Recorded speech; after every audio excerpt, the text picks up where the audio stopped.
ODI series অস্ট্রেলিয়ার সাথে ঘরের মাঠে জেতার পর টি-20 সিরিজে ঘরের মাঠে হয়টস হয়ে গেল বাংলাদেশ। কিন্তু কেন? হ্যালো দর্শক, আপনারা দেখছেন কাকা কোম্পানি, চ্যানেলটি একদম নতুন, তাই সাবস্ক্রাইব করে আমাদের সাথেই থাকুন। ঘরের মাঠে অস্ট্রেলিয়ার সাথে হয়টস হয়েছে বাংলাদেশ।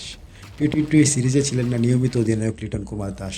তার অনুপস্থিতিতে অধিনায়কত্বের দায়িত্ব দেওয়া হয়েছিল তৌহিদ হৃদয়কে, কিন্তু তিনি ঠাডা ফেল। এবং আরেকটি কারণ উঠে এসেছে এই টি-20 সিরিজে হয়টস হওয়ার মূল কারণ হচ্ছে টিম সিলেকশন উদাসীনতা। কেউ প্রথম ম্যাচে ভালো করেছে, কিন্তু দ্বিতীয় ম্যাচে তাকে আর সুযোগ দেওয়া হয়নি, কিন্তু তৃতীয় ম্যাচে আবার তাকে নামানো হয়েছে। তাতে কি হয়েছে, দলের কম্বিনেশনটা নষ্ট হয়ে টিমের স্পিরিট নষ্ট হয়েছে এবং তারই ফল দেখলো বাংলাদেশ হয়টস হয়ে লাস্ট টি-20তে মাত্র 109 রানে গুটিয়ে যায় বাংলাদেশের ইনিংস। 20 ওভারে মাত্র সংগ্রহ করেন 109 রান এবং তা খুব সহজে অস্ট্রেলিয়া চেস করে নেয় মাত্র 11 ওভারে। তার ফলস্বরূপে ঘরের মাঠে হয়টস হলো বাংলার টাইগাররা।